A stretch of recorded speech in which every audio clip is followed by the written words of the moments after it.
നിലമ്പൂരിൽ നടക്കുന്ന നിയമസഭാ ഉപതെരഞ്ഞെടുപ്പിൽ ആര്യാടൻ ഷൗക്കത്തിന് ഇത് രണ്ടാം ഊഴം.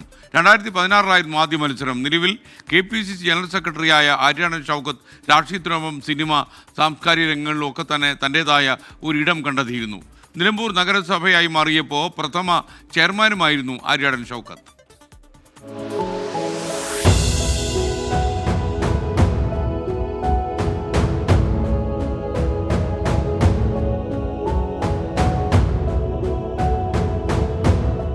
ഏഴ് പതിറ്റാണ്ട് കേരള രാഷ്ട്രീയത്തിൽ നിറങ്ങി നിന്ന കോൺഗ്രസ് അധികായനായിരുന്നു ആര്യാടൻ മുഹമ്മദ്. വിവാദ കൊടുങ്കാറ്റ് വന്നാലും കുലുങ്ങാത്ത ഒറ്റയാൻ. 34 വർഷം നിലമ്പൂർ അടക്കിവാണ ആര്യാടൻ മുഹമ്മദിന് ചുവട് പിടിച്ച് മകനും രാഷ്ട്രീയത്തിലിറങ്ങി. കാലിക്കറ്റ് സർവകലാശാലയിൽ നിന്നും ജന്തുശാസ്ത്രത്തിൽ ബിരുദ പഠനം പൂർത്തിയാക്കിയ ഷൗക്കത്തിന്റെ തുടക്കം KSUവിലൂടെ. യൂത്ത് കോൺഗ്രസ് മലപ്പുറം ജില്ലാ സെക്രട്ടറി ആയതോടെ ആര്യാടൻ ഷൗക്കത്ത് കേരളം അറിയുന്ന യുവ നേതാവായി വളർന്നു.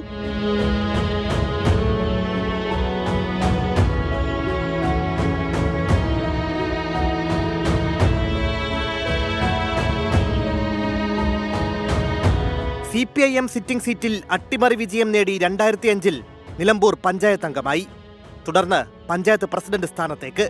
നിലമ്പൂർ നഗരസഭയായി മാറിയപ്പോൾ പ്രഥമ നഗരസഭാ ചെയർമാനായി. പക്ഷേ നിയമസഭാ തെരഞ്ഞെടുപ്പ് ഗോതയിൽ തോറ്റുകൊണ്ടായിരുന്നു തുടക്കം.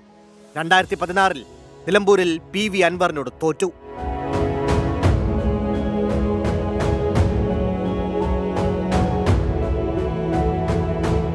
സർഗാത്മക രാഷ്ട്രീയത്തിന്റെ മുഖമാണ് ആര്യാടൻ ഷൗക്കത്ത്.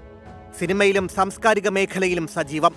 പാഠമൊന്ന് ഒരു വിലാപം, ദൈവനാമത്തിൽ, വിലാപങ്ങൾക്കപ്പുറം എന്നീ 3 സിനിമകൾക്ക് മികച്ച തിരക്കഥയ്ക്കും സിനിമയ്ക്കുമുള്ള സംസ്ഥാന, ദേശീയ, അന്താരാഷ്ട്ര ചലച്ചിത്ര പുരസ്കാരങ്ങൾ ലഭിച്ചു. KPCCയുടെ സാംസ്കാരിക വിഭാഗമായ സംസ്കാര സാഹിതി സംസ്ഥാന പ്രസിഡന്റായിരിക്കെ തെരുവു നാടകവും കലാരൂപങ്ങളുമായി കാസർഗോഡ് മുതൽ തിരുവനന്തപുരം വരെ 7 കലാജാഥകൾ നടത്തി. ആര്യാടൻ മുഹമ്മദിന്റെ മകൻ എന്നതിനപ്പുറം സ്വന്തം നിലയിൽ വളർത്തിയെടുത്ത ജനകീയ പിന്തുണയുണ്ട് ആര്യാടൻ ഷൗക്കത്തിന് കൂട്ടായി. News desk 24.